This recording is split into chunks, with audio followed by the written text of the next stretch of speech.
नमस्कार, खबरों की खबर देख रहे हैं आप। मैं हूं आपके साथ पूजा। बीजेपी इस बार फिर से यूपी में कमल खिलाने के लिए जी तोड़ मेहनत कर रही है। यूपी विधानसभा चुनाव में अभी कुछ वक्त बाकी बचा है, लेकिन उससे पहले ही बीजेपी ने तमाम समीकरणों को साधने के लिए दिग्गज नेताओं की फौज उतार दी है। इस बार बीजेपी किन मुद्दों पर चुनाव लड़ेगी वो भी धीरे धीरे साफ कर दिया जा रहा है। साथ ही पार्टी की तरफ से इस बार सीएम का चेहरा योगी ही होंगे, ये भी साफ कर दिया गया है। तो वहीं बीजेपी की पिछले दिनों दिल्ली में हुई राष्ट्रीय कार्य समिति की बैठक में उत्तर प्रदेश चुनाव काफी अहम मुद्दा रहा। संकेतों में ही बीजेपी हाईकमान ने अगले साल होने वाले चुनाव को लेकर कुछ चीजें साफ कर दी हैं। नेतृत्व से लेकर नीति और निर्णयों पर पार्टी का नजरिया लोगों के सामने आ गया है। हाईकमान के मुताबिक विधानसभा चुनाव में बीजेपी हिंदुत्व, कानून व्यवस्था के मुद्दे और सीएम के चेहरे के तौर पर योगी आदित्यनाथ के साथ ही मैदान में उतरेगी। सीएम योगी उन मुद्दों को धार देने में जुटे हैं जो कहीं ना कहीं विपक्ष को कांटे की तरह चुभ रहे हैं।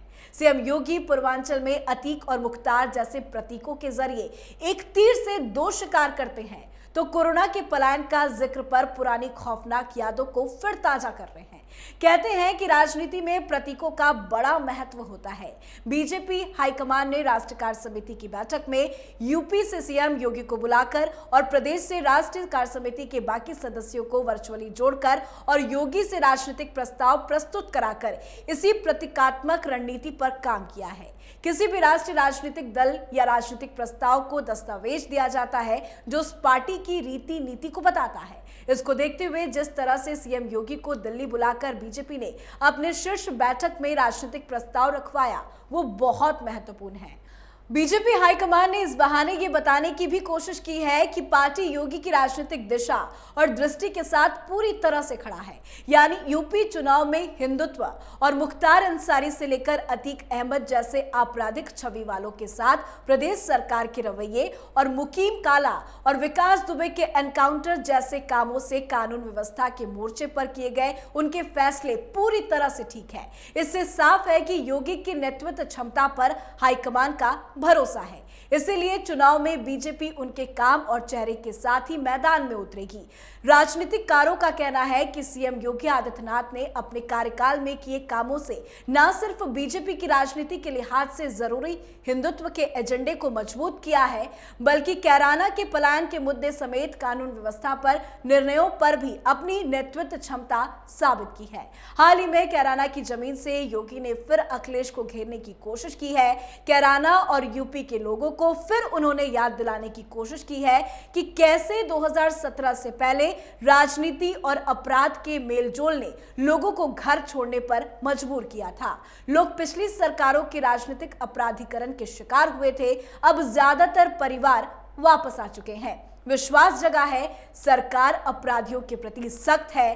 कैराना पहुंचकर योगी ने जता दिया कि यूपी विधानसभा चुनाव में पलायन फिर मुद्दा होगा, जो हिंदुओं के बड़े मुद्दों में से एक है। इसके अलावा हाल ही में लखनऊ में सदस्यता अभियान की शुरुआत करने पहुंचे अमित शाह ने कैराना, पलायन, राम मंदिर जैसे मुद्दों पर अखिलेश यादव और मायावती को घेरकर अपना चुनावी एजेंडा साफ कर दिया था। शाह ने कहा था कि कैराना पलायन को याद करके मेरा तो खून खौल उठता है और पलायन कराने वालों का ही अब पलायन होगा। साथ ही गृह मंत्री ने पिछली सरकार पर भी निशाना साधा और कहा कि पिछले हर जिले में 2 से 3 बाहुबली होते थे, लेकिन अब दूरबीन से ढूंढने से भी नहीं मिलते हैं। यानी कि अमित शाह ने भी यूपी पहुंचकर यह साफ कर दिया था कि बीजेपी इस बार हिंदुत्व और कानून व्यवस्था के साथ ही विकास के मुद्दे पर चुनाव लड़ेगी।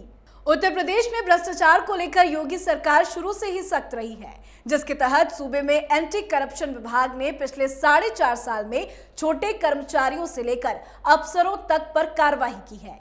जानकारी के मुताबिक राज्य में 30 से ज्यादा सरकारी अधिकारी को सक्षम जेल भेजा जा चुका है। इसके साथ 35 पुलिसकर्मी भी गिरफ्तार किए गए हैं। योगी सरकार की भ्रष्टाचार के खिलाफ कार्रवाई के तहत करीब 50 पीसीएस अफसर शिकंजे में लिए गए। वहीं 2100 से ज्यादा अफसर और कर्मचारी सलाखों के पीछे पहुंचे हैं। वहीं घूस लेते रंगे हाथों गिरफ्तारी के 43% मामले में पैरवी कर सजा भी दिलाई गई है। एंटी करप्शन ब्यूरो ने 280 लोगों को सलाखों के पीछे भेजा है। इसके अलावा यूपी में योगी की सरकार आने के बाद मार्च 2017 से जुलाई 2021 के बीच यूपी पुलिस ने गैंगस्टर एक्ट के तहत माफिया और अपराधियों को 1848 करोड़ रुपए से ज्यादा की संपत्ति जब्त की है। माफिया के कब्जों पर योगी सरकार का लगातार बुलडोजर चला है, यानी कि कानून व्यवस्था के साथ जो भी खिलवाड़ करते हुए पाया जा रहा है उसे योगी राज में कड़ा सबक सिखाया जा रहा है। उधर कोरोना के दौरान लोगों को दवाई और रोजी रोटी के लिए जिस तरह से सीएम योगी सक्रिय दिखे और काम किए, उससे भी उन्होंने अपनी क्षमता साबित कर दी है। इसी के साथ 2017 में उन पर सवाल खड़े करने वालों को भी सटीक जवाब दे दिया गया है। इसके अलावा सीएम योगी हर सभा में अपराध, भ्रष्टाचार पर चोट और विकास की बात संग हिंदुत्व के एजेंडे पर भी लगातार आगे बढ़ रहे हैं। योगी हर सभा में निहत्थे राम भक्तों पर गोली चलवाने वालों पर सवाल उठाते हैं। रामपुर मुरादाबाद में आजम अखिलेश को घेरते हैं। बदायूं में पिछली सरकारों पर बूचड़खाने चलवाने का आरोप लगाते हैं। महिलाओं, बेटियों की सुरक्षा के लिए एंटी रोमियो स्क्वाड की महत्ता को समझाते हैं। योगी के साथ बीजेपी के तमाम दिग्गज नेता राम मंदिर और धारा 370 का जिक्र करना नहीं भूलते। ऐसे ही मुद्दों ने बीजेपी की यूपी में 2014, 2017 और 2019 में राह आसान की थी। अब देखना यह है कि 2022 में भी बीजेपी की ये मुहिम कितना रंग लाती है। खबरों की खबर में फिलहाल इतना ही। तमाम खबरों के लिए देखते रहिए कैपिटल टीवी उत्तर प्रदेश। नमस्कार।